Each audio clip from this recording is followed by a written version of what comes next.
push. The pushing of the button has taken place. Push, push, push. All right. Welcome everyone to the 10K Run podcast. My name is Amos Joseph, joined by my co-host Brook Potter, and yeah, we're here again. How's it going, Brook? Happy Independence Day, Amos. Have you not heard the news? The UK has officially left the European Union. And, you know, in great, spectacular British form, our Prime Minister blew on his conch shells and the manatees drifted, you know, Britain away from the rest of the continent. So it's been absolutely fantastic. So happy Independence Day, my friend. How are you? Doing well. Happy Super Bowl Sunday, which is not quite as spectacular here. I mean, that is the American, one of the, you know, the religions of the United States. So I will assume it's taken in the same grandeur. So yeah, we'll take it. Football. The religion of football, American football, you know. Yeah. That's I'm definitely not going to be participating in any of that today. Just one of the weird things about me is I guess I lost interest in American football over the years. It might come back, it might not, you never know. But yeah, it's what is it? San Francisco 49ers versus the Kansas City Chiefs. Right. Okay. Yeah. I know the 49ers. Yeah. So there's two of them playing. Didn't really keep up much this year to see what all was going on. You're not even going to partake in communion and have a beer and a slice of pizza? Probably not. The Church of Football, it's, you know, Bud Light and Domino's. Yeah, it's water and cardboard. But yes, we have some special announcements to make in this show.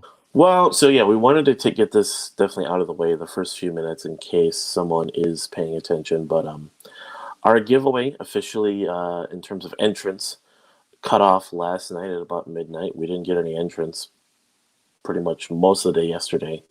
Right. Did our best to kind of, you know, boost the post, get it out there to a lot of people. Yes. Definitely saw a lot of people were entering.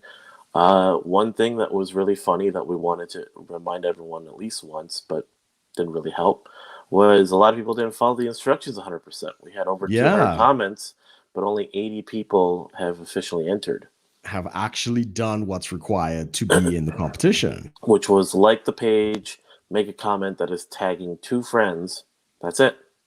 So, because as we click on people's names, we can check as the Facebook page admins, basically, you can check if people like the page. A lot of people didn't. Right. So it was a lot of checking for duplicates. A lot of people tried doing duplicate entries. I should have been clear, only 1 per person, because people were doing like again and again and again and again. Yeah. Some people were tagging instead of tagging 2 in a comment, they were tagging like 10 people in a comment. I was like, well, I mean, that's fine. I mean, you know, we didn't say only 2, you know, technically speaking. So what I did, and so far drawing today, was I wrote down all the names, made sure I double checked I didn't enter in any of the duplicates. Right. And I have them on a list here, which I'm not going to show too close. Right. For privacy reasons. We have officially 81 entries that I counted and double checked for. Who have all followed the instructions? Yes. And what we're going to do here, so I wonder how this will work. Okay. So here you see a random number generator between 1 and 81. Yes. If that, okay, there we go. That'll work. There you go. And I'm just going to keep clicking away.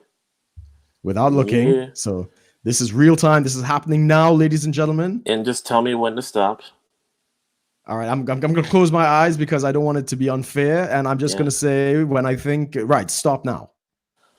51. Okay, 51. So, completely random. Number 51, as I scroll down. Number 51. Chrissy Michelle.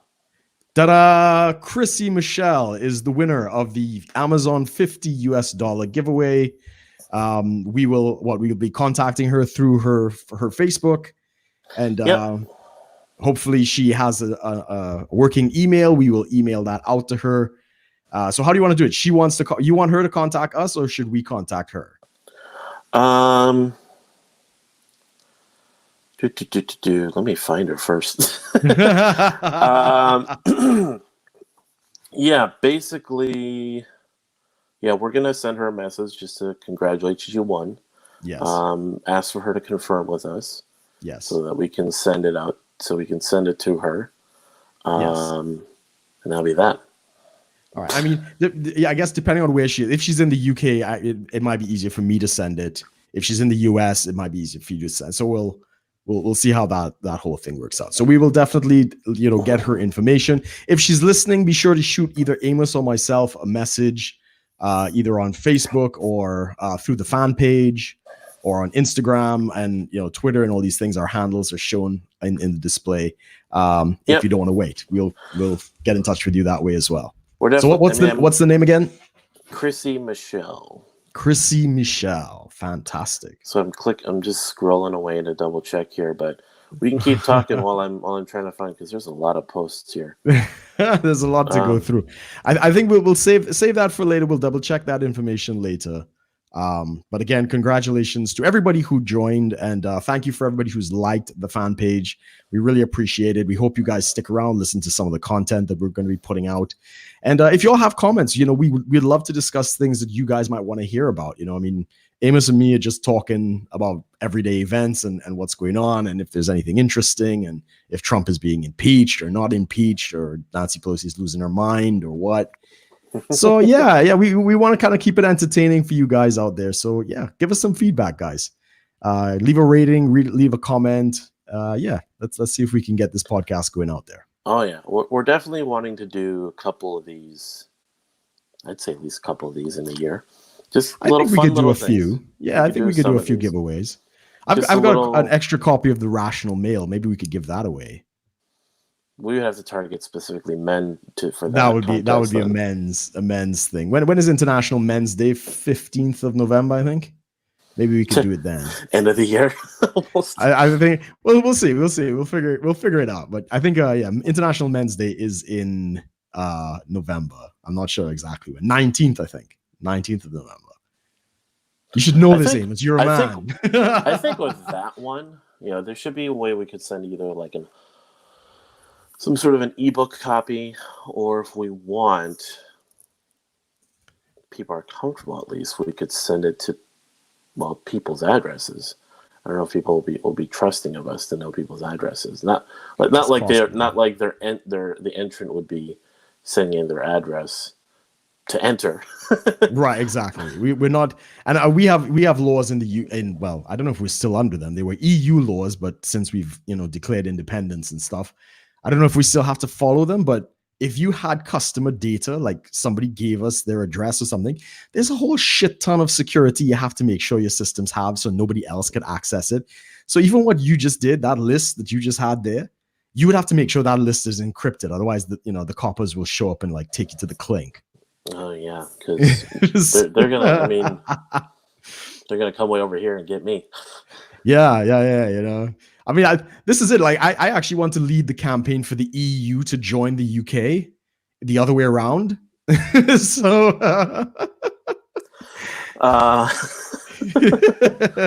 Jesus. So yeah, congratulations everyone to Chrissy who won. Thank you for entering. Now on to the show. Fantastic. I just got a message this morning. Did you? Yeah, from my family in Taiwan. Right. How is your family in Taiwan? So I'm specifically talking about the coronavirus spreading all over Asia, and I think WHO has declared a international emergency and all that stuff. Correct. Not quite as concerned as I used to be, but definitely it's kind of tapered off in terms of just my concerns and worries about it. But it is still pretty, what you want to call, full force in Taiwan and just Asia in general. So my mom just messaged. So my mom and my sister both. My mom's a teacher. Sister goes to the same system of schools, Anyways, so she messaged me, no school for the for another 3 days. So they were on Chinese New Year break. Right. And so now And they they're adding extended it. extended it 3 more days. My sister said dorms. So my sister usually goes to another part of Taiwan as like a almost like a boarding school, but she texted us to dorms are closed. She's coming home. Uh, so she literally just got there, and then she's heading back for the week. But they had this some sort of like a banquet for their school, and they're canceling that possibly. And local schools are canceled until the 25th. Of February. Yeah. Wow, I mean, that's what, 3 weeks, another 3 weeks at least. Mm-hmm. Wow. Okay. So she was telling me basically right now they're going to be switching over to mostly online courses in the Right. interim. Huh. So yeah, I don't know about necessarily about cases that are developing there, but just from what a lot of people are gathering, like the stats, and they're comparing charts between MERS and SARS, sort of the infection rate when it was declared an emergency, how quickly since the estimated, patient zero, stuff like that, Yeah. just checking it. And it is definitely taking off a lot in terms A of lot faster. in terms of confirmed infections. Yeah. Now, in terms of death rates, it's still very muddy on that because, from what they said, I guess it's like a very long. It works for a while. Like the disease has like an incubation period of almost 2 weeks before symptoms show up, and the Yeah. death rate so far is estimated to be just around like 2 or 3%. 3%. Yeah. Again, the numbers are very obscure because the last report I saw, it was almost 80,000 cases in China. And we just had our first death in the Philippines. So that's the first out of China. Yeah. Yeah. Death from the And virus. then there's the talk of like what the how it's going to mutate. I mean, I got a little conspiracy theory, like, because people were saying like here in the States now it's it's people call winter kind of flu season, so you definitely get Yeah. little outbreaks of it in schools, districts and stuff, and it's just it's just people get sick. That's it. It's not like anything deadly. But then I kind of thought, well, obviously I'm not some I don't study diseases or pathogens or anything, but I thought, well, can a disease that is prone to mutation like the flu and another disease like coronavirus that is possibly prone to mutation, can they interact with each other if people contract both? I don't think they interact because viruses by nature tend to be parasites. They don't actually work together. They're all competing for, to replicate in the body. So they tend to fight each other to a certain extent. Right. But yeah, there is always a possibility it can mutate. Yeah, I'm particularly concerned because I tend to have respiratory issues. Like if I get sick, I always get this fucking cough that, you just coughing. So I was actually looking up on that. So everyone was probably like concerned last couple of weeks that I had a little bit of a cough, a little bit of a dry cough. And I just looked up in the just the air quality index here in the local area, and it's not bad, but it's not good. It's I guess it's like if you're looking at the air quality, it's like green is good, yellow is like some people could sense it, and then like red is like polluted kind of thing. So it was like in London. yellow. That's like So it London. it was in a perpetual just yellow sort of. People with some sensitivity will react, and that's kind of like where I am. So I'm like, it was just the air was just dry enough, just not like dirty. It just, I don't know. Minnesota doesn't have that bad of air. It's just more so has to do with the weather, how that affects it. I mean, it's that was different. that. I'm fine. I'm not catching no kung flu. No kung flu. Winnie or as they love Winnie the flu. Winnie the flu, exactly. Sweet and sour sicken.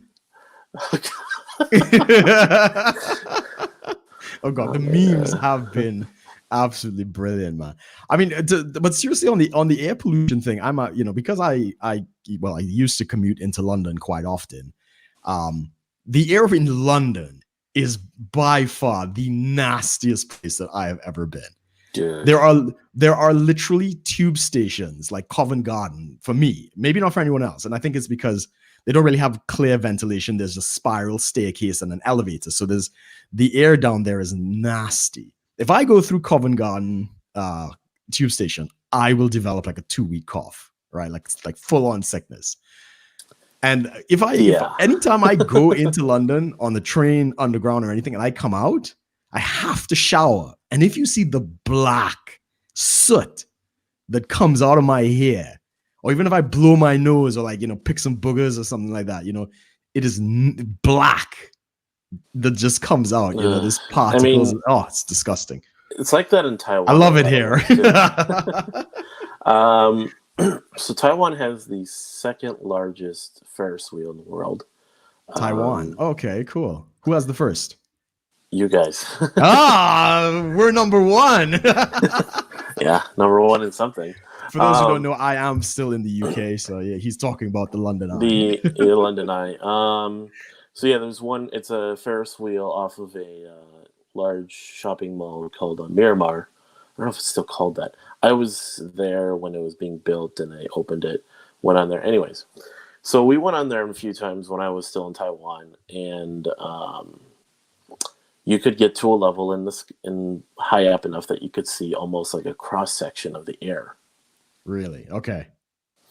So Taiwan is obviously very heavily densely populated. I mean, 25 million people in such a small amount of space, mostly mountains. Then you have sandstorms from the Gobi Desert in China that basically come down and mess with the air. So you're looking at this, you see the Taipei 101, one of the world's tallest buildings, and then right alongside you'll see literally like layers of air, cloud cover, pollution level, sand level. You're seeing a cross section of the air. And then when I went back there in 2016, after being in Minnesota for 11 years, I developed this really weird cough. And my mom just kind of told me, you'll get, we all had the cough when we came back. You'll get over it in a few weeks, kind of thing. Right. Not like a bad cough, but it's just, you get this itchiness. There's this little bit of, it's just weird. So, yeah. So yeah, that's definitely pretty bad there. I know a lot of people, like surgical mask that people wear. It's not just for diseases and whatnot, but it's also for air pollution. Yeah. When people are riding like scooters and motorcycles, if their helmet doesn't have like a filtration kind of thing, they'll just wear a mask. Correct. So it's definitely fun. I mean, I hear for the Beijing Olympics, they shut down a couple of the coal plants that was powering Beijing so that the air could clear because the smog was so bad in Beijing. Have you seen like there's been videos of people will have like a special device that will condense carbon in the air. So there'll just be a guy that just goes out in public with a vacuum cleaner and just sucks up the air. And within a few minutes, he creates a brick of carbon. Yeah, no, China is nasty. I mean, somebody that we know is going to China pretty soon, a friend of ours. And I'm a little concerned. I'm a little concerned for him going out there. It's a great opportunity, good employment, all that good stuff. But the shit that's going on and where he's going to be, it's like, but he's got to make the right decision for him and his family. So yeah. The thing there is, I've told this too, like the whole Chinese people that have. So some of my relatives have met people from China. And I know it sounds weird. Like, what do you mean? Of course they met. No, well, Chinese and Taiwanese don't meet up a lot. And they met them, and they said, the serious question. I asked one of my relatives. So you've seen the sky?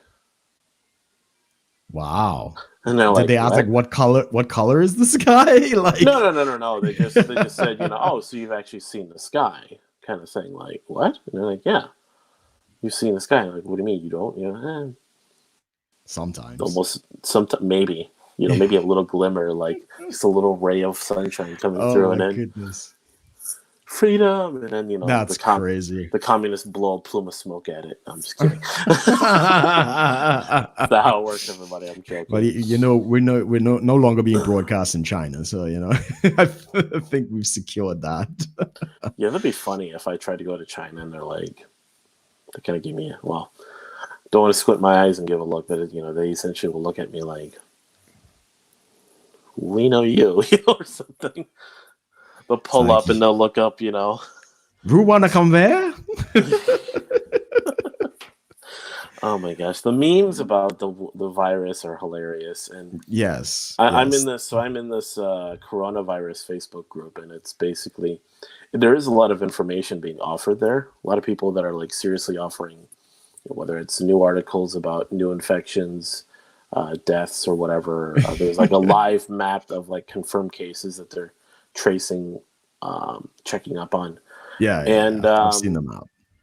And then you got some people that are like really bothered by the fact that people are dying and there's stuff going on. It's like, and almost all these people that are saying this are just perfectly healthy, without getting too PC or whatever about it, but perfectly healthy white people in the Western world, like, oh, you're making fun of this. It's like, well, I mean, it is the internet. There's a lot of people that are additives that were shit posters. So so you got these people that are on one hand seriously, considering and thinking about like the implications, the problems, what it's going to do to the markets, the world, social fabric, and all this. Well, on the other hand, the same people are posting, memes. Yeah. So I mean, you and I have shared memes on this already, so we're part of the problem. there is a healthy sense you need to have about it. Yeah. To go on, you can't just sit there in fear all day. I mean, I'm genuinely concerned about it. Absolutely. Hearing about this, but at the same time, I gotta have some memes to play with. I mean, nobody could live in this perpetual state of fear and worry and ever hope to be productive in their life. So I'm completely with you on that sense. Sometimes you do have to poke some fun at the thing. But of course, we have complete sympathy for anybody who may have lost someone from this virus or is suffering currently. I mean, it's quite disturbing for us. I think we've just confirmed, 86 cases out here in London, in the UK. I don't know if it's only in London or what. And a lot of those people are being quarantined. I think they're taking them up north. Telling you, man. Yeah, stop eating that bat soup up there. No, the best thing that I heard out of this is I got a lot of Trinidadian friends who are in China. Some of them are in universities and stuff like that. And as you quite rightly said, a lot of the schools have closed and they've quarantined a whole bunch of people. So the Trinidadians got together and held a quarantine party with soca music, rum, and curry goat. It's pretty. It's funny because I also have like friends at Google and a couple of these places. I think I told you Google was shutting down their offices for a month. One of the first. Like before we even really knew about it. They were like, we're shutting down the office, but just for like a month, So the incubation period is said to be 2 weeks. They kind of figure, you'd show symptoms in that time and stuff like that. So same thing. All the Google employees are out there, got nothing to do. So I think they all went into some hotel and they just raged out and had a really good time. So you gotta find ways to lift your spirits, man. Yes, it is serious, and we don't wish ill on anybody, but at the same time, it's one life to live. You gotta live your life, at the end of the day. Did we talk about the basketball player Kobe Bryant? I don't think we touched on that last week. No, we didn't. Oh man, everyone's going on about here's 2020. We only had the first month, and we already had World War III. We had coronavirus. We've got I know it's been the longest year I've ever been through. Yeah, someone was like, today feels like January 74th. Yeah, exactly. Yeah, 96 days in. I mean, people were posting about a lot of stuff, but man, again, just to clarify, everyone, we're not, definitely, our sympathies and everything to the coronavirus victims, and of course, the whole incident with Kobe Bryant, his daughter, and all the other people that were on that helicopter. But man, the memes people were making about both of those. There was like cross memes. Oh, really? Oh, someone posted one, and I know the person who made this originally. So there's always the Facebook does this you're marked safe from whatever disaster.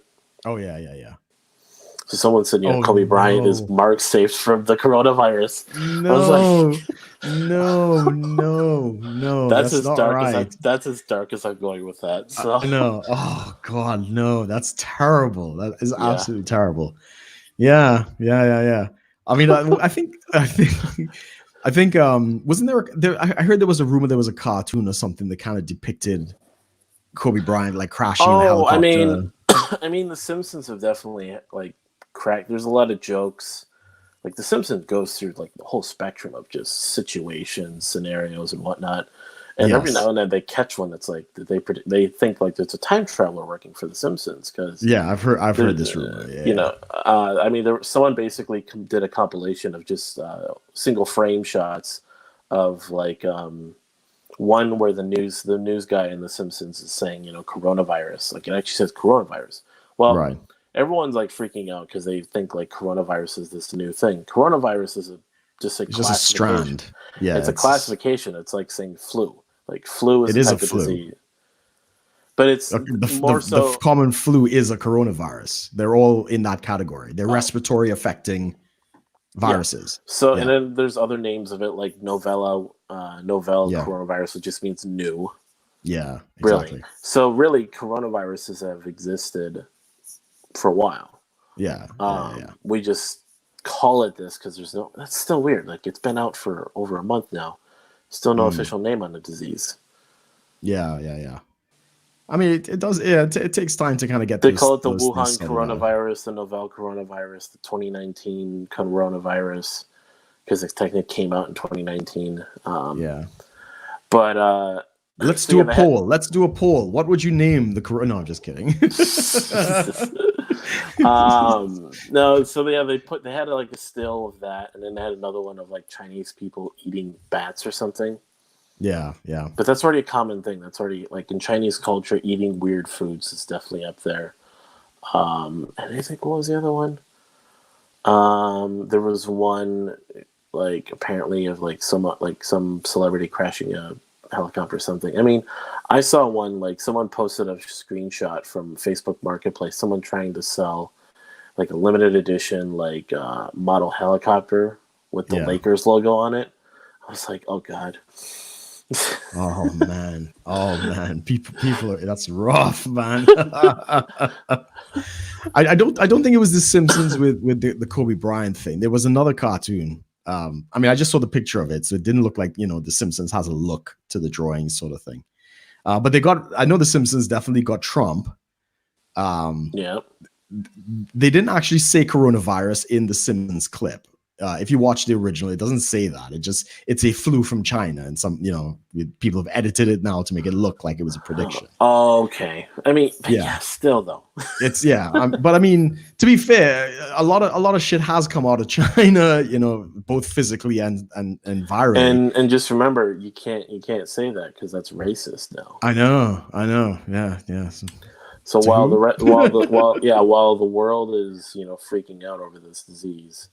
And there's real issues to be addressed with this. CNN writes an article saying, did I say this last week? Maybe Trump's, no, I don't think so. Trump's coronavirus task force is lacking diversity. Everybody, I saw that. That's the real issues. I mean, it's or the coronavirus is an opening for anti-Chinese racism to be perpetuated through memes. I mean, there's you have a lot of these funny ones. You have the if anyone knows the Coomer meme, you have the Coomer meme, but he's wearing the Coomer. It was the really messy face looking guy. Oh, okay, yes, Coomer. So they have the Coomer. Yeah, the Coomer meme is wearing a quarantine suit, while Oh my gosh, there's some really messed up ones. It's there's some bad ones. But there's a lot of memes are crossing into each other. I mean, there's like Pepe wearing a quarantine suit meme, stuff like that, which is typical. But people are just using that they're saying like, oh, this is all like an excuse for racism, and it's like, well, yes and no. Some people are, who are just probably a lot more loose about joking about races, maybe in a very insensitive manner. You and I, when we talk about, just because you and I are very multicultural just in our backgrounds, we'll just joke about everybody. So, exactly. It's not that we're racist. We're equal opportunity offenders. We really don't care. Quite right. I mean, you and I have shared some pretty good ones. The one I sent you today, I've been giggling at that one for quite some time. Oh, I gotta find which one this is. Yeah. Let me scroll through this huge list of names we sent each other. Yeah, well, it wasn't the last one. The last one was the girl in heels washing the car. But the one before that. The guy's expression, though. Anyway, we can't. That's not safe for work imagery. We'll save that for the raw takes. Anybody who's subscribed to our Subscribe Star, I'm sure Amos and me will do like a meme review of some of the most offensive Corona memes. In honor of PewDiePie, who has been on break this entire time. Oh, is he? I mean, I haven't followed. He has been missing out on a lot. Just like he's gone, and all of a sudden coronavirus, and he's just. I mean, you got Kobe, you got Corona, you got the impeachment, you got Brexit, you got. Yeah, I mean, those are the four big ones that come to mind. What else do we have? Yeah, even his whole subreddit is kind of getting taken over by just people like, we got to make sure PewDiePie has plenty of stuff to talk about when he gets back. Let's just post all these things, make sure he knows. I mean, I'm not in the subreddit, so I don't know. He's been it's a couple of weeks since before Christmas. Was it? Maybe. I mean, you told me. I haven't really followed PewDiePie in quite some time. He was gonna do it in the beginning of the new year. Right. And he didn't do it right away, so people were like, what? Yeah. Well, he had videos that he stored, because he does like a couple in advance. But yeah, no, good on him, man. I mean, he's been working hard. 2 weeks ago. A video a day, every day, yeah. 2 weeks ago. Yeah, that's a good time. So yeah, coronavirus was just on the verge of coming into the mainstream. Have we missed any other major topic? I mean, what is it? So next week is going to be when the Senate votes on the impeachment. Yeah. Yeah. I think it's Wednesday, isn't it? I thought it was Friday next week. It might be, yeah. One of them. So next week, Trump's impeachment. Next week, yeah. Well, yeah, his removal. Deciding if they want to do anything with it. Most likely not. But then there's all this. Then there's a lot of technicalities. I haven't kept up with it, but I'm seeing all this stuff about, witness calling, new information being revealed, stuff like that. Sorry, I thought I heard something. Yeah, it's probably a car, picking it up on my microphone. What is that? Yeah, just lots of stuff with that. I mean, yeah, the witness thing is bullshit, because the place you were supposed to call witnesses was in the House, and Nancy Pelosi, they know he's going to be acquitted. So Nancy Pelosi's trying to say, well, it's a sham because they didn't actually have a court case. No, bitch, you were supposed to do that in the House to get the witnesses. The House, the House makes the charge and then votes upon pressing the charge. Correct. And then the House is pretty much just the deciding on guilty or not and possible sentencing. The Senate will decide that, yeah. Yeah, the Senate will decide your fate. So the House is like the enforcing, so that's like the police, and then the Senate is the court. Yeah. So they were supposed to do all of that stuff and all the hearings and all that, but they refused to call any witnesses.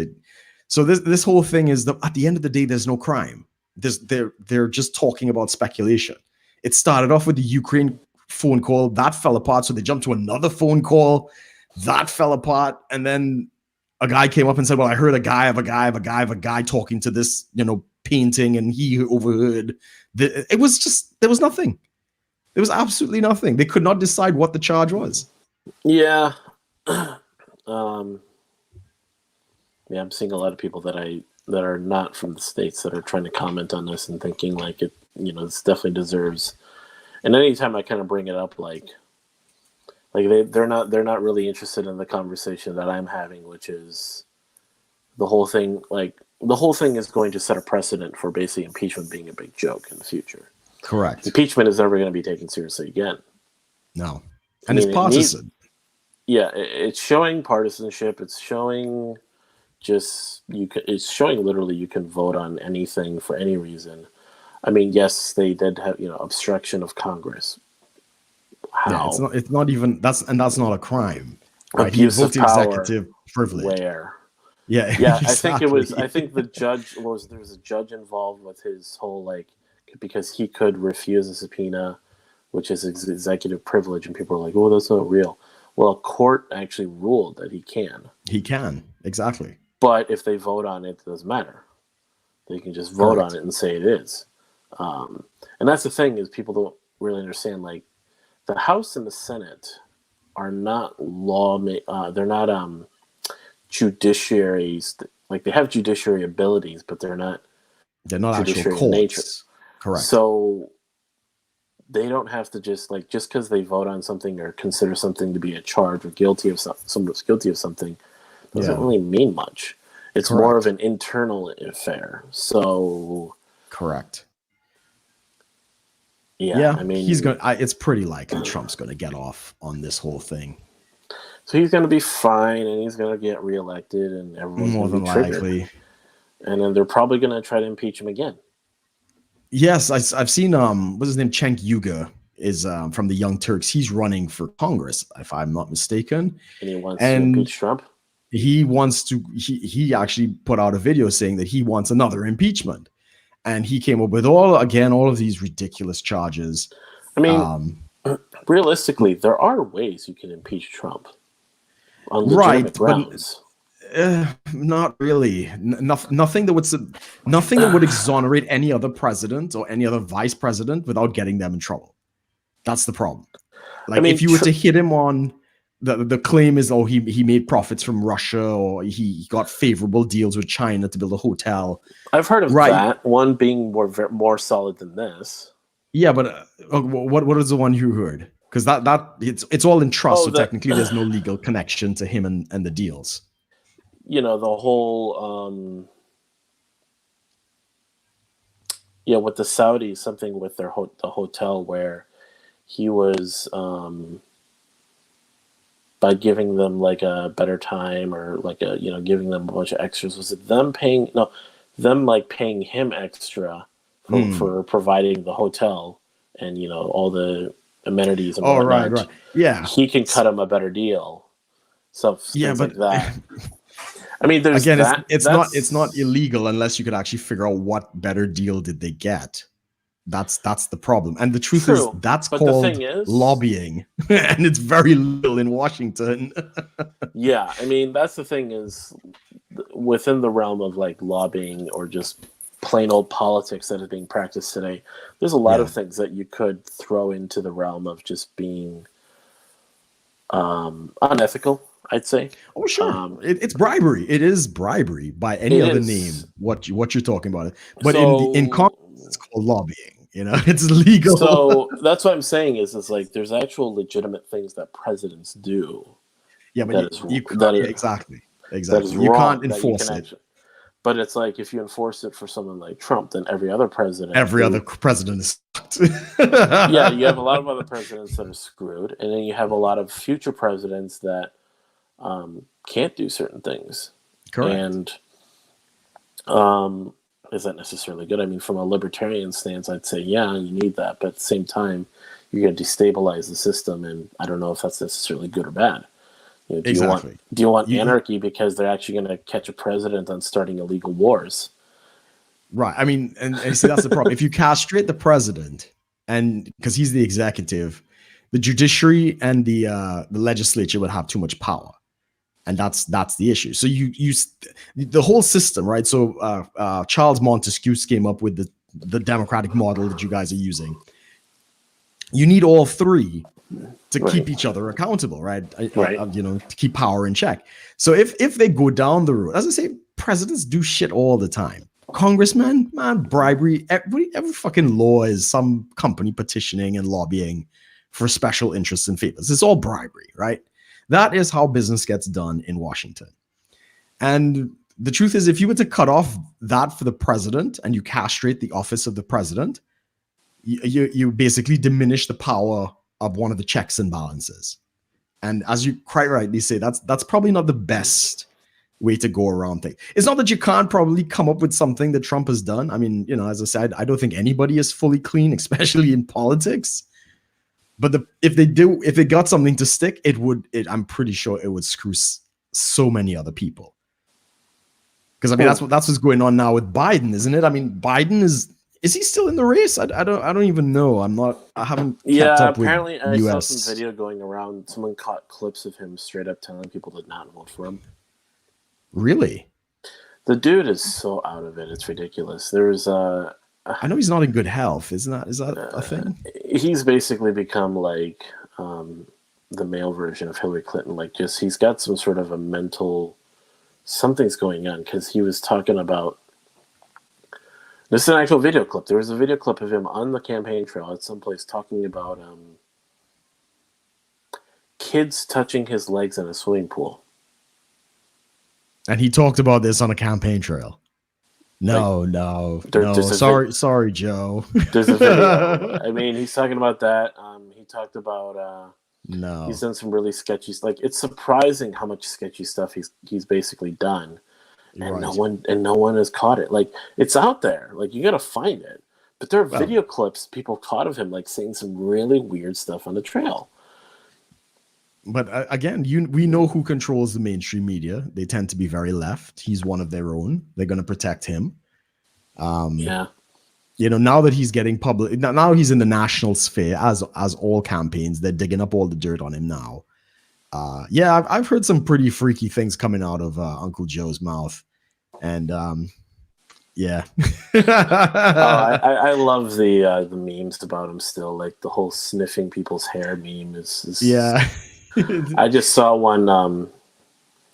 It was from not Rise of Skywalker, The Last Jedi. Right, so there's a scene where Rey is like meditating, and then you see Luke behind it. Did you hear about the Force? Do you feel that? And then it's like Joe Biden on her shoulder, like sniffing her hair. It's like, yes, I do, yeah. Or something. It's like, oh god. Yeah, I mean, he's done, right? He's not in the running seriously anymore. Social media is going to catch up to him and basically expose him as just the creepiest candidate in this election. I mean, you probably don't remember Howard Dean. He ran in 2000. I don't know if you remember Howard Dean. Probably not. You might have been doing other things. But Howard Dean was one of the first internet sensations back in the early 2000s. And let me look this guy up.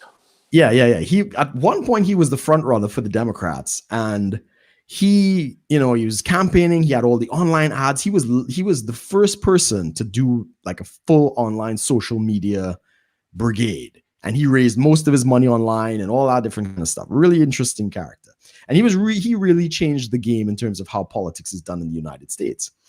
But then he went on. I think he won New Hampshire, which is the first state. Is usually New Hampshire. Or no, Iowa caucus. Iowa. Right. So he won Iowa, and then he went up and he made a speech where he said, we're going to go on to, to Texas and Florida. And he starts naming all the states, and we're going to win in Arkansas and this, that, and the other. Da, da, da, da. And at the end of it, he puts out this weird kind of "Hee-ah," right? And then that became the media clip. And they played that over and over and over, and it completely destroyed his campaign. He went from being one of the front runners in the Democratic election to a nobody, because that one clip was played on the media so many times it made him look kind of weird and crazy. Howard Dean's infamous yell. Yeah. You have already got the picture. Come in third in Iowa. Something not only in Texas and New York, but D.C. to take back the White House. That's it. I've heard that. Okay, I've heard that. Yeah. That's 2004. So, it's 2000. Okay, so I got the. But yeah, that destroyed him. That one clip destroyed his campaign, right? Now, 2020, well, 2019-20, you know, the election season, there's so much shit on social media. You can't determine anything. It's just a flood of noise. It's all shit. It's like all of it is stinks.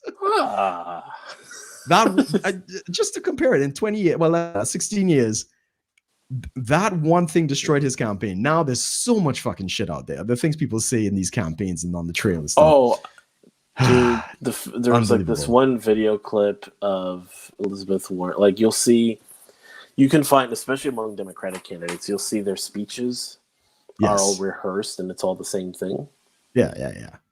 You go to every campaign, they say the same thing. Yeah. So you find these compilation videos of like Warren or Amy Klobuchar, which I don't even get why she's still running. Amy Klobuchar, the senator from Minnesota. Oh, I don't know who that is. Presidential candidate. Yeah. Well, yeah, I got that. Legitimate contender that is really trying to play up the I'm a Minnesotan and I know things more than Trump. It's like, don't you know? Well, yeah, there was some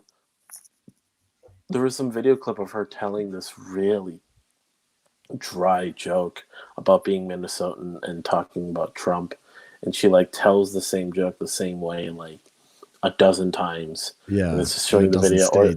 Or there's the video of Elizabeth Warren like telling her story about going to college or something, and she goes, "And then I went to college for free, yay!" And she's like doing this like a dozen times, and over and over and over. Yeah, and nothing in politics is real. And it's yeah. Student loan forgiveness. Did you hear about this video clip that she got caught on? No, I didn't. So the father, who is she? This is Elizabeth Warren. So Elizabeth Warren at some event, some campaign event. She's approached by people. Like people could actually walk up to her and talk to her. So this father approaches her, and they caught it all on video, which is great. He goes up and he goes, hey, I just want to ask you about your student loan forgiveness. So for those of us who have, actually paid, he's like, I've worked a bunch of jobs, worked multiple jobs at the same time to completely pay off pay all the tuition fees for my daughter to go to school. I've worked my butt off. He's like, so with your student loan forgiveness, do I get that money back? Right. And she's like, no. He goes, so you're basically robbing me then. Right. He's like, so while the rest of these people can just go off and have their vacations, live good lives with all the money they make, and just have all their student loans forgiven, you're going to rob from me, who has actually worked his butt off, the proper American dream to pay for school. And she like laughed in his face. Really? Wow. And this was caught, and it was just like, ooh. I think I didn't see the clip, but I saw like that title, like "Father Confronts Elizabeth Warren." I didn't know what it was about, but I'm sure it's probably that same clip you're talking about. I didn't watch. She's not like laugh like hot, just kind of like scandalous, kind of like just dismissing him, like American dream types kind of thing. Like that's because the whole idea of the American dream of working hard and making ends meet and doing what you got to do to like straps kind of thing. That's all. I mean, it's all like they claim, they kind of have this attitude with the Democrats. Like it's definitely like they get it. They know it exists. They'll kind of acknowledge it. Like, it is a legitimate thing. But then when you say it to their face and try to get them to admit that that's a way to be successful, they won't accept it, because that completely undermines the idea of, student loan forgiveness or just, expanding welfare. Yeah. So independent people means you can't bribe them with free shit from the government to get their vote. So, government actually doesn't want independent working people. Those people tend to get screwed. But it's just anyways. It's a mess. It is. Yeah, man. So I mean, Trump is gonna get off. I think that's pretty good. It's gonna be entertaining watching the left is not having a very good time this month. Right. I mean, it looks, by all, we don't know, but it's like all intents and purposes, Trump's going to get off. Out here in the UK, the left, basically passed out from the fact that Brexit has actually taken place, right? They were holding out to the last, and I think the last ditch campaign was this. We have a 50p, 50 pence coin, and I think we were circulating about 50 million of them in to commemorate, the leaving of from the European Union. And their last campaign was to get a bunch of Sharpies, and everybody's going to put "I love EU" on, with a little heart on each one of these coins, and then they hand it out like, listen to us, please, this kind of nonsense. None of that's worked, and it's finally happened. We have left. I saw the video of them removing the flag from the EU headquarters. Yes. No. The video you need to watch is Nigel Farage with his last speech in the chamber. The whole, like, when I told you that we were going to leave, you all laughed at me. 17 years ago when I came here, you all were laughing at me. You're not laughing at us now. And I mean, it was so great. It was so aptly done. And he ended it with, of course, the flags, other country flags are illegal in the chamber, but everybody was wearing, the Union Jack tie, the Union flag tie. They had little flags, all this different kinds of stuff. And at the end of it, everybody kind of got up and started waving the flags around and stuff like that. The flags aren't allowed in there? No, you can't have your country's flag in the European Parliament. But then, since they're out of the Union, they can do that? They weren't out yet. I mean, that was like the last of their appearances, but they broke the rules. Oh, and but the EU didn't do anything about it. Well, I think like in the last moments, they cut his mic for all of 3 seconds. He'd basically finished his speech. He knew they were going to do that. And so there's like a small gap in the speech. And then she says something cheeky like, please remove the flags. The rules, this, that, and the other. And then she says something like, well, if you're going, go and take your flags with you. They're not welcome here, kind of thing. And one of the MEPs, he actually went and removed the British flag from I don't know, one of the atriums there. He like took it stealth mode and just took it out of the office. And, he showed it in his house or whatever like that and stuff like that. He's rescuing the flag. But yeah, it's done. Let me rephrase that. It's not done in the sense we're no longer paying dues. We're no longer part of the Parliament. We're no longer under the ECJ, European Court of Justice, which is like our version of the Supreme Court. But we are in negotiations right now over a trade deal. And what I've been trying to explain to people is we don't need a trade deal. Trade takes place between buyers and sellers, right? Like Hong Kong, for instance, has no trade deals with any country. But Hong Kong is one of the most prosperous places on the planet because if you want to buy something in Hong Kong and somebody in Hong Kong wants to sell it, boom, buyer, seller, it's done. You don't actually need a trade deal. Trade deals are usually to deal with tariffs and import taxes and stuff like that. So technically speaking, the UK doesn't need a trade deal. But all right, fine. Every politician wants to look like they're making a difference in this scenario. So they like trade deals to say, well, look what we did, like, oh yeah, this is, we are making the economy better, Right. So that's what's going on now. We're negotiating with the EU.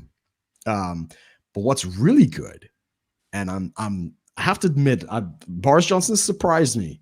He's turning back to the Commonwealth, which is something we had to give up supporting when we joined the EU. All of the money and all the resources kind of went into the European project. But today I saw a video in Gibraltar, which is a territory of the UK, basically the Straits of Gibraltar in Spain. And they raised the Commonwealth flag where the European Union flag was. And I thought that was pretty epic, I had to say. Got quite emotional watching that. So yeah, it's an exciting time, man. I mean, it's not real independence, but I have to admit, I felt really, really patriotic. Like, oh wow, look at what we did, Now you guys get a glimpse of what we felt 200 years ago. Yeah. And we didn't even fire a shot, man, We did a lot cheaper than you guys. We did it proper, Jamaica, Trinidad, all of them got independence without firing a shot. Like most of the Caribbean got it without any kind of violence. Yeah, because people like us had to do it for you. Yeah. You guys kicked the British Army, kicked the Navy and stuff like that. And Yeah, you earned the title of Policeman of the World. Congratulations. I hope that's working out. You can keep it. Yeah. Out of the frying pan into the fire. But it's good. It's good. And I just on a final note of that, I did have a Brexit party out here in where I'm staying. I did. I saw some of your videos. A lot of people wearing Boris Johnson masks. Yeah, they had the Boris Johnson mask. I mean, I wasn't going to wear that, but a couple of the guys. So I put a picture on my Instagram if anybody wants to see. It's a Bojo invasion. Everybody's got the face mask. It was really good. It was really good to see. And I try not to discuss politics outside of our conversations. I probably do not discuss politics a lot because it's very sensitive out here. And this is the UK. If you say something that offends someone, you could end up in the slammer. So the DJ that night, what was his name? I think, well, I'll just say Jason, right? He was making some rather spicy jokes on the mic that night about Corbyn and kicking the EU in their nads and yeah. And I was kind of like, oh, dude, bro, don't do it, man. Not everybody here is here because they're a Brexit supporter. Some people just want to have a drink, But yeah, it was pretty cool. It was pretty good. It was a good experience. Wow. Yeah, that's. Yeah, thank you, Brian. I know it was a lot of hard work. I tried my best, but I got it done. Thank you. Let's see. Oh, okay. Episode 2 of Picard. Oh, we're going down the Star Trek route. Maybe we should make a film thing or a TV thing or a regular segment, where we kind of review a little bit of pop culture or something. Like right now? Well, I mean, it's been 2 weeks in a row, right? So are we going to do one every week, our Picard update? We could. I don't know. What do you think? I mean, what did you think of the episode? I thought it was boring. I thought it was boring as fuck. It was very slow. I understand they're trying to build the background story, but I think they're doing it in a way that it doesn't really resonate with me. It's like they're trying to get it quick. Obviously, they want to get him into space, so they're trying to do a lot. Hubris. Yeah, they're trying to do a lot in a very short period of time. And they rushed through a lot of this backstory. I find it wasn't well put together. So you'd together. be fine with a little bit more like developing the backstory? I don't like how they're developing the backstory. Do you like the story though, like in general? I think it has a lot of potential. I like the premise. So spoilers for anybody who's not familiar. Oh yeah, we got a guy with anyway. The whole Data's daughter thing is interesting. Mm-hmm. A lot of Deus Machina kind of thing where conveniently there happen to be twins, and there's just a lot of coincidence. Like, oh, that's really too convenient. In this episode, there's a love scene between the other girl. I can't remember the other girl's name, the twin sister, and Romulan, and I'm kind of like, you slept with him within minutes of like meeting the guy. Like, you're just fucking met. Like, what kind of slut is this? They're enlightened people in the future. They just yeah. Like, obviously, I mean, they just met, and he starts talking about how his brother's dead, and just like opening up, and now they're fucking, and it's what the hell is good? It was too fast. In my view, I'm looking at it like, Jesus Christ, man, we just got into this thing. Yeah. So. That I had issue with the whole what was the Romulan secret agency using the technology, and I've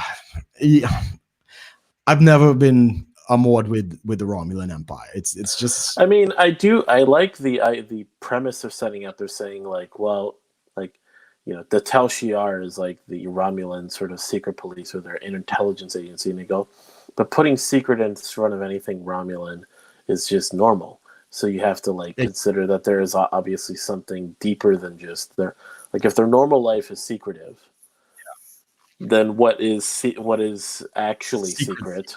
Yeah. What is actually secret is obviously way deeper. Right. So that makes sense. It is definitely like adding to the intrigue of like what is, what are Romulans, but they're still kind of off for me. Like, Yeah. why do they not like synthetic life forms? What are they doing? I mean, they're going to explain what they're doing with that Borg cube. Yeah. They say it's apparently next episode you get to see Hugh, the former Borg. He is, I guess, he's like the director of reclaiming that cube, like trying to help people. So there's something with him.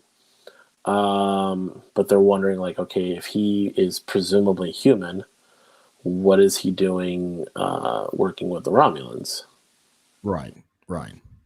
There's that whole thing that's kind of odd. So also the idea that the Romulans have infiltrated Starfleet, that's totally happened before. So there's a lot of things that have. Yeah. They are definitely reusing some tropes, but I mean, it is sci-fi. You can't. There's only so much you could do. Yeah, I mean, I think we've talked about, what was it?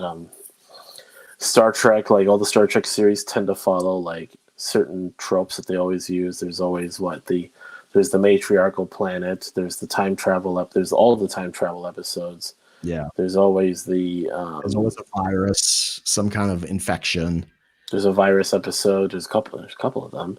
There's always a transporter accident. There's always a hologram. There's always a holodeck malfunction. Yeah.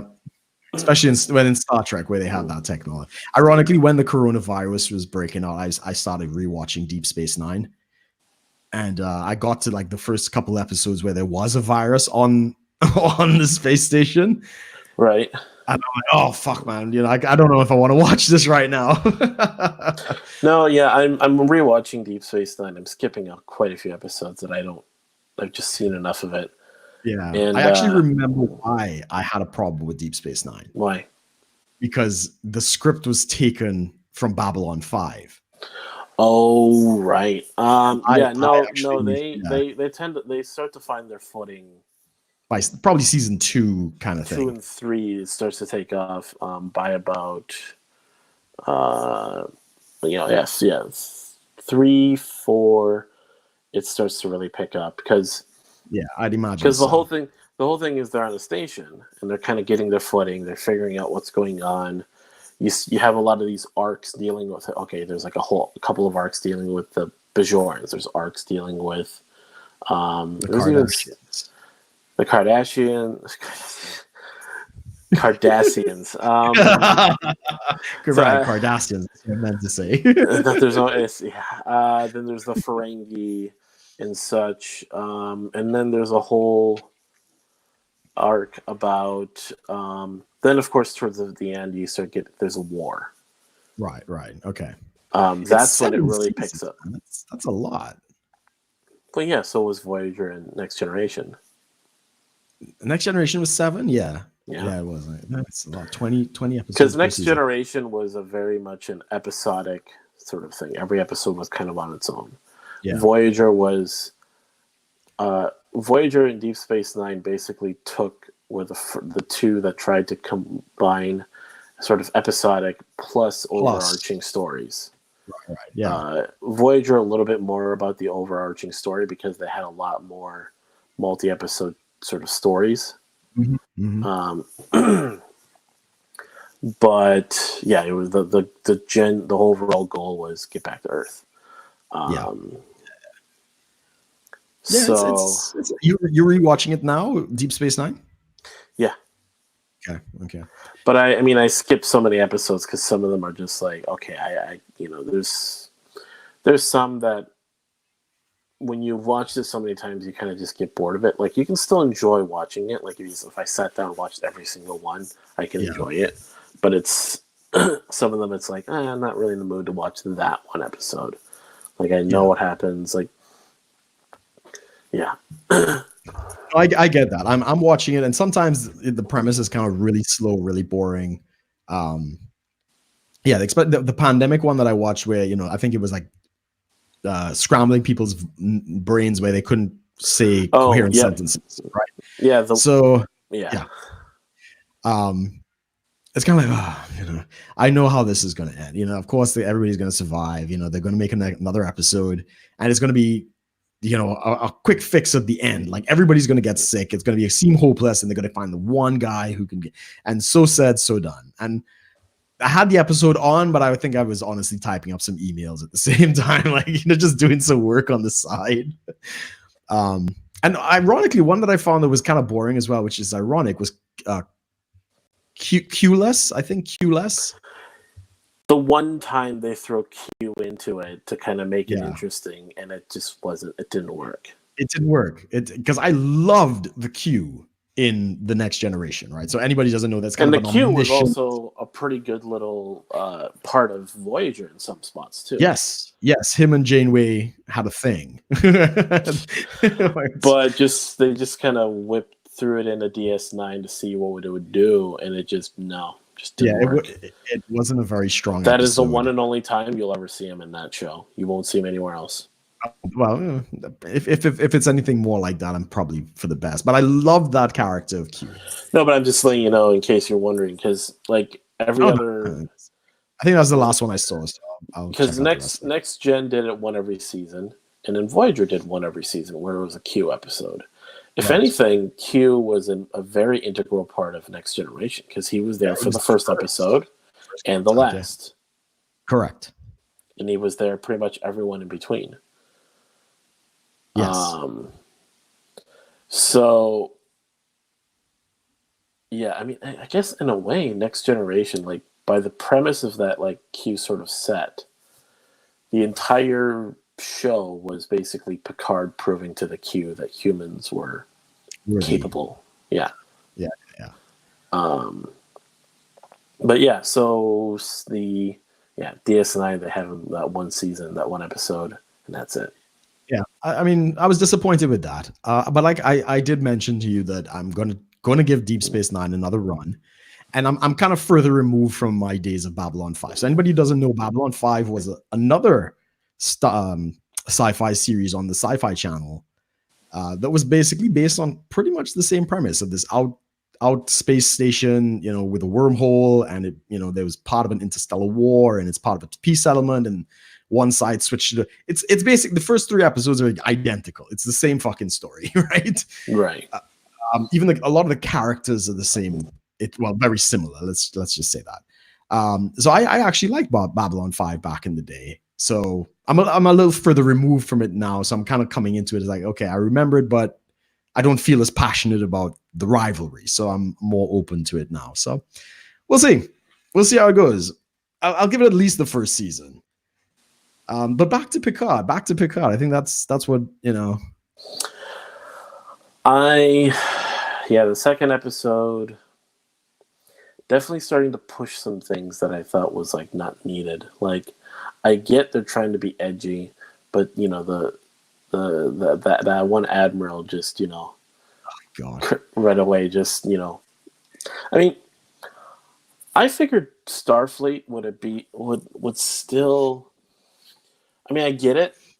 Picard is basically completely not within the good graces of Starfleet anymore. He pretty much gave them the big old finger, like, fuck you for what you did. Yes. And they're like, and then of course, on top of that, explaining all that on that televised interview that he did. Yes. That makes sense why they're pissed. But to that Sure. point, it seemed to be pushing like the bounds of like just being edgy. Well, I mean, that is why they're doing like it. They an want admiral. I mean, a Starfleet admiral. Every time, even when like the bounds are pushed and lines are crossed, they're still kind of like they're showing that they're mad, but they're still maintaining a sense of professionalism to be like, you completely, fuck this over. Like not without having to be like profane. That profane. Like drop in a swear word, fine, but just tell the people what happened in the scene. What are you talking about? So Picard goes to Starfleet headquarters to basically give wanting to pass on all this information about Romulans, data, androids, all this stuff. And he goes to Starfleet headquarters. He looks up. There's like this hologram of all the different Enterprises. I was surprised they didn't just show all of them. Like the Enterprise from Enterprise and the original series and the new one. Maybe even show a couple other ones. Because there was the one from the movies. They didn't show that one.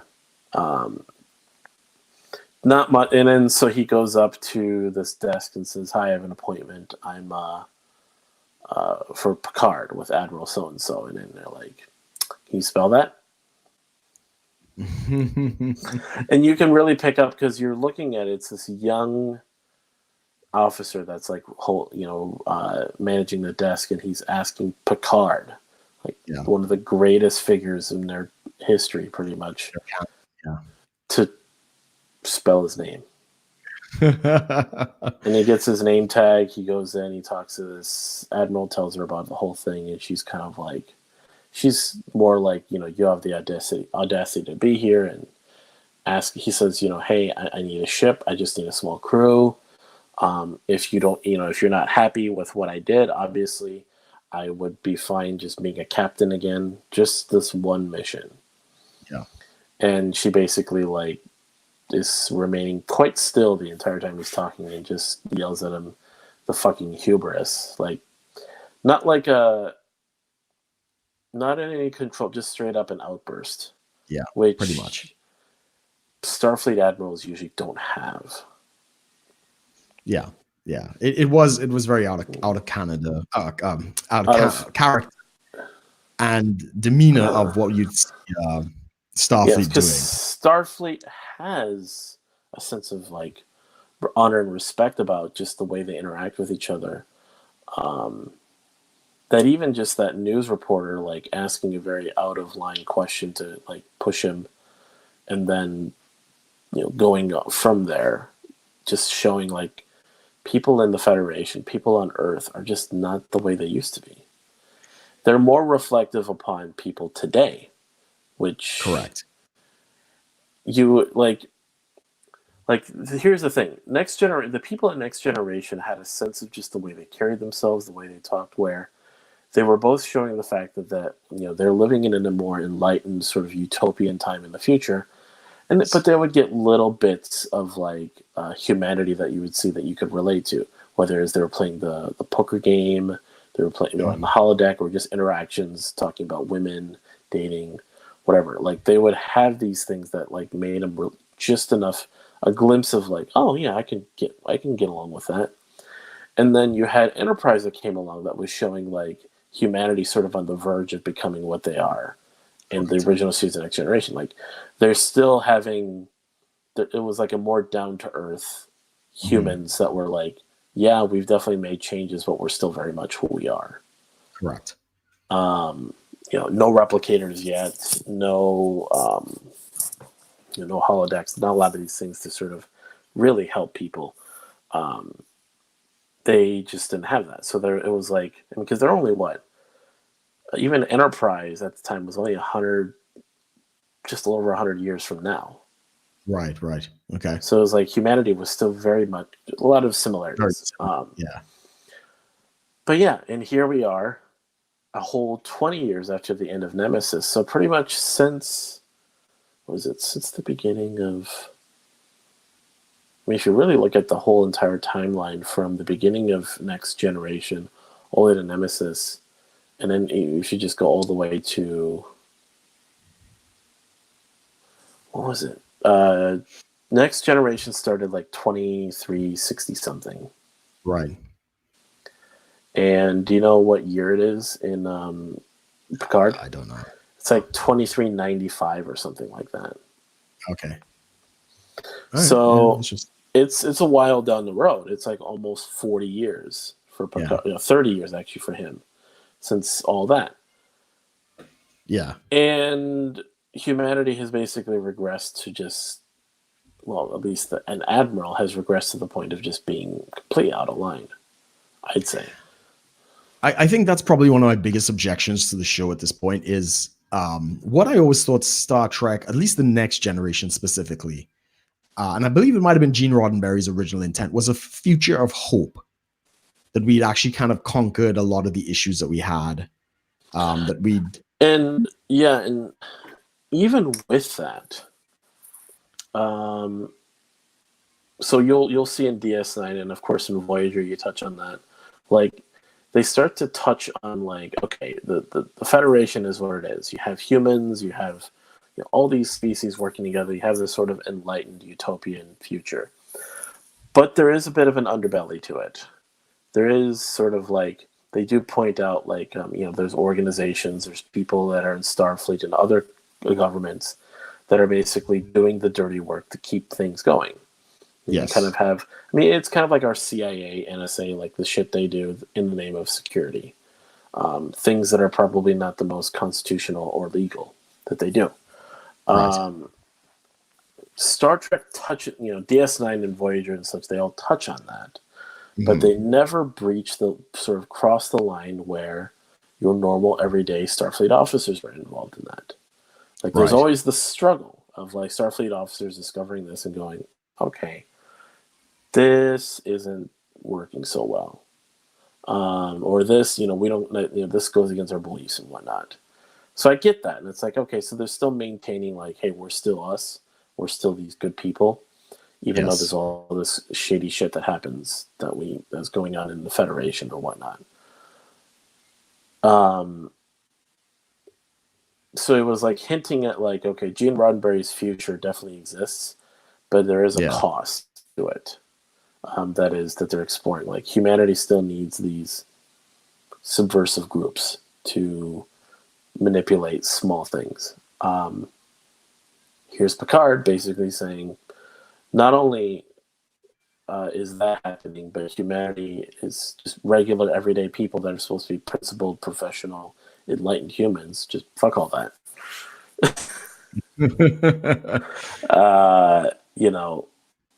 We said that the Admiral being like that. Romulans, not Romulan, Vulcans that we've come across so far seem to be a little bit. They're definitely making like Romulans, Vulcans, a lot of these other races seem a lot more, well, too human. I mean, we started to see that in the STD, right? Star Trek Discovery. You haven't watched. Yeah, I haven't watched the STD. I mean, you remember? So you have the two Romulans that are living with Picard. Right? Yes, they're way too human. I would agree. Like, and I get, okay, I'm not saying like go back to rigid next generation Romulans where they're all just kind of calm and collected all the time, but goddamn, like if it weren't for the makeup, they would just pass as regular humans. Or if it weren't for the ears, yeah, I agree. Yeah. But I mean, what I was getting to, you haven't watched the STD, but Michael Burnham, whatever the fuck the character's name is, the protagonist chick, right? The Mary Sue that's running the show is supposedly raised by Spock's family, right? So technically, Spock is kind of her like adopted brother in a sense, right? And they do a couple flashbacks to this relationship with Spock, and Spock acts like any kind of spoiled brat kid who suddenly has to share his parents' love with this outsider. He acts like a complete douchebag. As a kid? And as a kid. Well, he did have human, and he did have struggles with that. I get that. But they really started to play up the destruction of. I mean, Spock was supposed, he was fighting to be more Vulcan, right? He wanted to kind of rid himself of. I guess, even in the reboots, if you remember the 2009 Star Trek when they showed him as a child, yeah, even though he was half human, he was still had a lot more control. He would only have outbursts. He would be like openly kind of flailing about as a human, like, oh, my emotions. Yeah. But yeah, so I mean, we have seen this kind of, the pullback from the Vulcans being like as cold and logical. Obviously, they've done a number on the Romulans as well. Don't even get me started to what they've done to the Klingons. You're kind of breaking up, Amos, so I don't know what's going on there. But yeah, I could hear you. It looks like your video's frozen now, so hopefully the connection. That's weird. Yeah. But yeah, I mean, they've completely reworked these characters, and And I think for me, at least, it's very, very hard to justify these transitions. It's like I no longer feel a connection to the canon. It's like I prefer it if it was an entirely different show. If you understand what I'm saying. Right. No, I get what you're saying. That's weird. I'm watching the stream right now, and it looks like we're good right now. Huh. Anyways,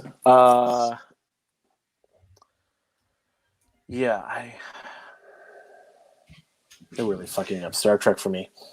Well, we'll see. We'll see. It's only 2 episodes on this one so far. I believe there's a 3rd episode of the STD that's going to take place in the past. If I'm not mistaken, I think that was kind of like the last thing that happened. So I thought STD was going to the future. Oh, is she going to the future? Oh, for fuck's sake, I don't even know. Season 3, she goes to like some distant future of the Federation, where like the Federation basically splintered and it's down to only like a dozen planets. Okay. All right, so fine, whatever. But I mean, I won't be watching that either, so it doesn't really matter. Which I don't get is like there's always this like, oh, you know, the Federation can only last so long idea. Which is that's not entirely false. Every civilization has a time limit, right? The Spartans being the longest at 800 years, which is because they were a constitutional republic, hence the good old US of A. But, yeah. Which could be cut short. You never know. Yeah. The average lifespan of a civilization is about 300 years, and that's kind of it. You know, we'll see. Right. But yeah. So it's not implausible that the Federation will fall apart, especially when you're dealing with multi-species and everything else. I could get it. I mean, England and Europe couldn't get along, and you know, we're basically all part of Europe. You know, we kind of share a history out here.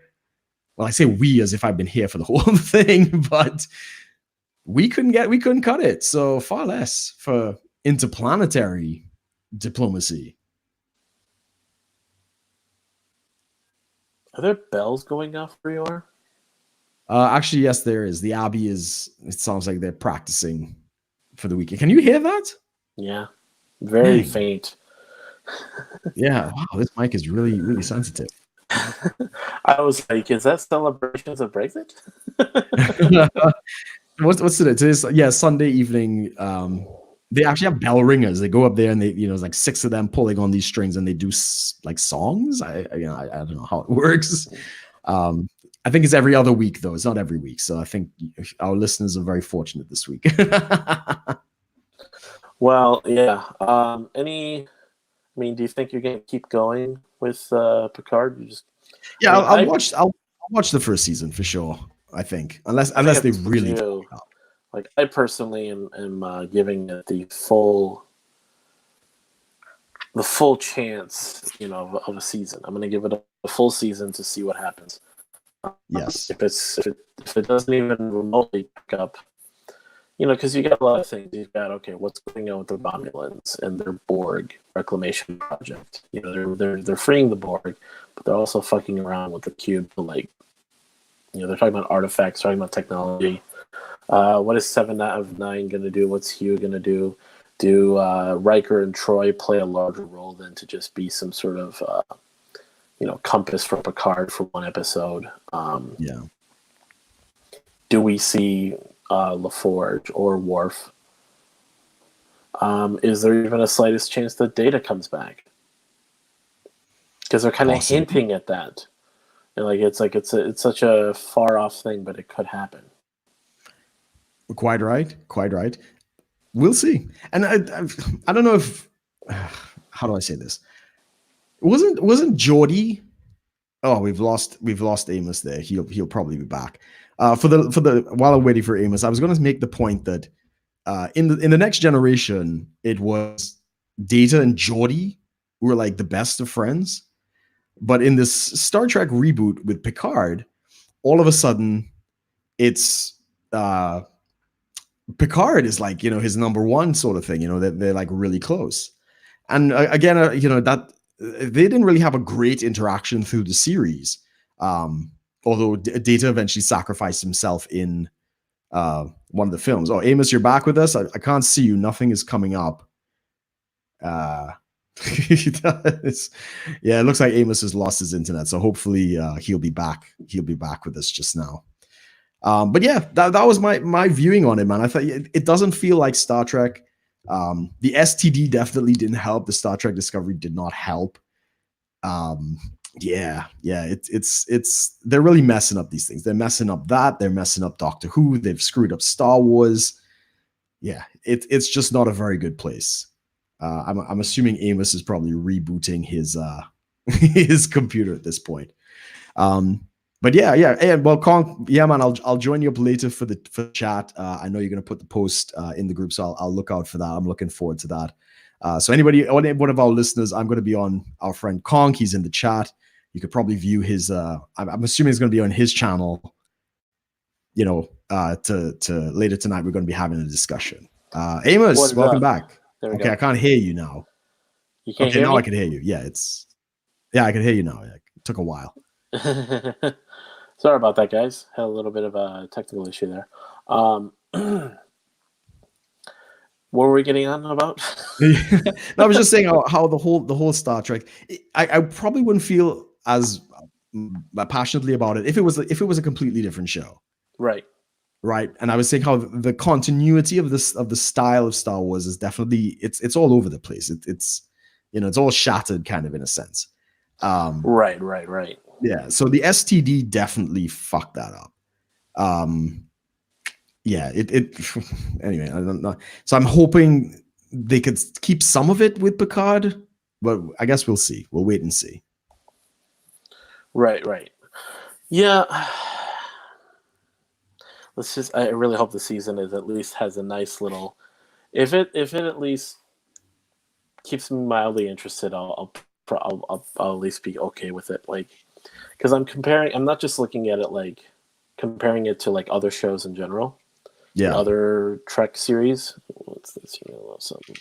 But I'm comparing it. I realize I have to compare it to like the general idea of like how they want to go about it. So like they want to throw in, it's not the Star Trek you used to know. It's a different Picard. The Starfleet and the Federation and the future that we knew is all very much gone. Okay, so taking that all into consideration, if it is at least in any way redeeming itself in the midst of all that, I will give it a little bit more of a chance. But yeah, sure. Because I can't expect them to like make it like the good old days again, or even make it like remotely close to what it was. Like the feel even of the movies were there too. Yeah. Even the feel of the movies was like, okay, it was a diversion, but it was still good. They were, they were all right. So it's however they're going to do that. I hope they can at least find some redemption to like make it good enough that the old fandom can at least give it more of a chance. But it's not very likely. Just out of curiosity, why did you not watch the STD? You and I tried watching the first few episodes, and I just got really bored. Right. Okay. Yeah. That's.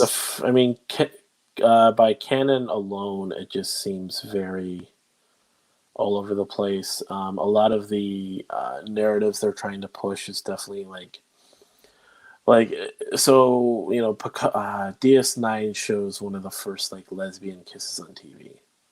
Ooh, spicy. What episode?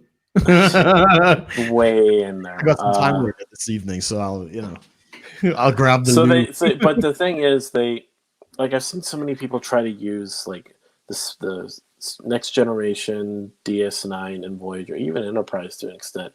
They'll pull a lot of like the content, a lot of these moments in the shows. It's like, ooh, look at this. This is how okay. DS9. There's a scene because there's a species in DS9 that has the ability to transfer consciousness between lifetimes. Okay. The Trill, they have this worm in their belly. Yeah, they switch hosts. Dax. Dax has this. So she in her previous host, Dax was very involved with Klingons. Right. So Dax meets an old Klingon friend, but now she's in a woman's body. If Dax is in a female host, There's a scene where like she meets one of her old Klingon friends, and she like gives him a hug, and he goes, "Oh, the former host was name was Curzon Dax. Right. Now it's Jadzia." He goes, "Oh, Curzon." He goes, "Nope, no, it's Jadzia now." Oh, okay. So he kind of like makes the switch, gives her a hug, like not like kind of picking up where I left off. People like see, this is how Star Trek addressed transgenderism. Just made the transition, got the pronouns right, and moved along. I'm like, it's not that. Like, because that's an actual species that can do that. Exactly. So it makes sense why they say, say, like, it's the different body altogether. And they go, oh, it's like and it's like, okay, but even if you want to do that, there is a way you can do that. yes. The way Star Trek goes about all social commentary and issues is they never force the issue.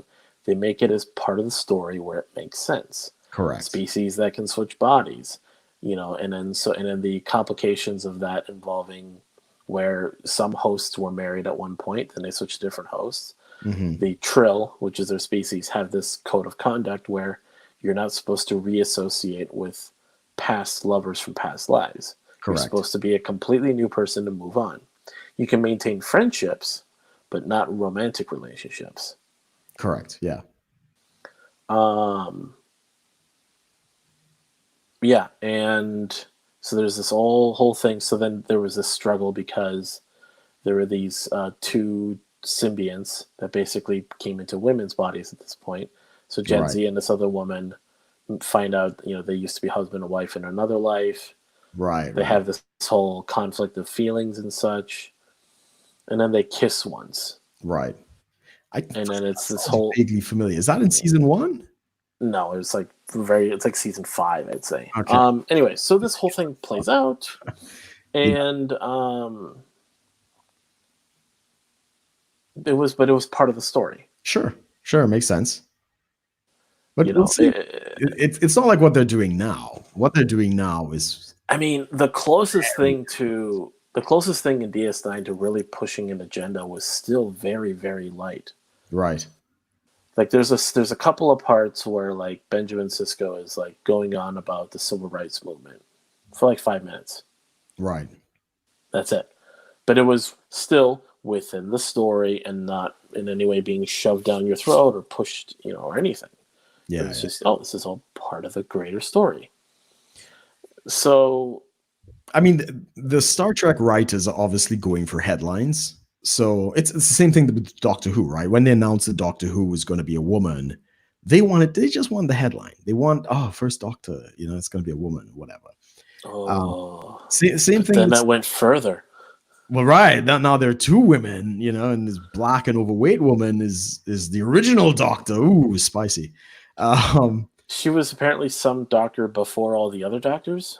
That's the assumption.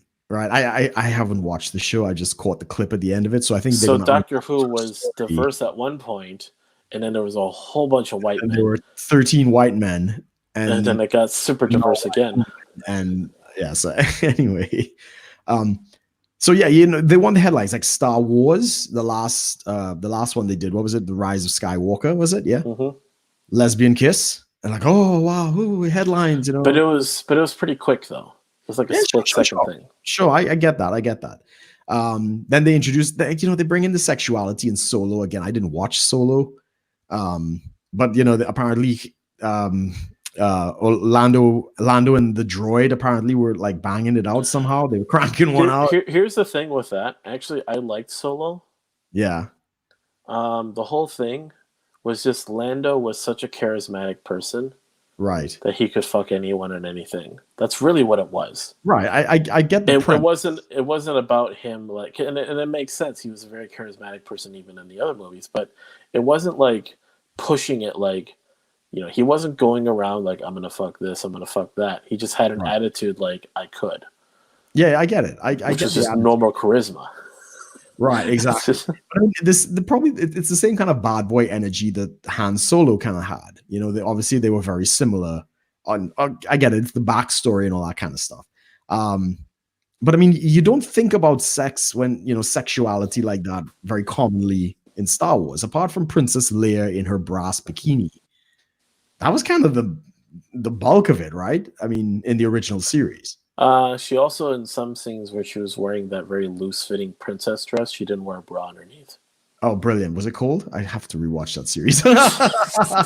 Might be a reason to get Disney Plus. Yeah, George Lucas had some weird thing about that, like basically limiting her from wearing a bra. Apparently also in that slave outfit, when she was a Jabba the Hutt, like she wasn't wearing anything underneath that. So there were definitely some odd spots. Like there's rumors and stuff, but they, of course, they didn't make a big deal about it back then. Yeah, exactly. And as I say, they're going for the headlines. You remember Stargate, right? The TV series, right? So SG-1, Atlantis, and Universe. Yep. They did the same thing with Universe. When they did Stargate Universe, this was around the time of the reboot of Battlestar Galactica and these kind of dark space operas. And you know what I'm talking about. You watched SG-1 and you watched Atlantis, and it kind of they ran from the same cloth kind of thing. The stories were very same writing style, same kind of, situations and stuff like that. But then you got to Stargate Universe, and it was a completely different tone. Same premise, but it was very dark, very serious. It was just, and it killed the franchise, basically. That's what ended up happening. Everybody was having sex. Yeah, and within the first 5 minutes of Stargate Universe, there's a sex scene, which was completely out of character. Sex was taking place in the with the least subtle casting choice for a character. Yeah, I agree, and that's they want those headlines. Oh, the first sex scene in Stargate. The first lesbian kiss in Star Wars, the first this, the first, it's just noise. But yeah. And Star Trek actually did it right, because that was, DS9 was still in the 90s, so they weren't really pushing much. Right. I have to go back and watch the original series. The original. The original series. Because there's the original series, and then there's the animated series. You know about that, right? Yeah, I know I've never watched the animated series, to be honest, but I know it's there. I think Netflix redid the original series, all digitized, and they've modernized a lot of the, the graphics and stuff like that. So right. Might take a look at that. Kind of like how they've redid Star Wars. Kind of. I don't know if you've seen those. Well, if you go watch on Disney Plus, it's the completely remastered, and all the CGI effects and everything are all in there. Yeah, so you see some scenes in there that, like, you just like, wait, what? Yeah. I know what you mean. But we'll see. I hear they're doing another Indiana Jones. Did you hear this? Oh boy.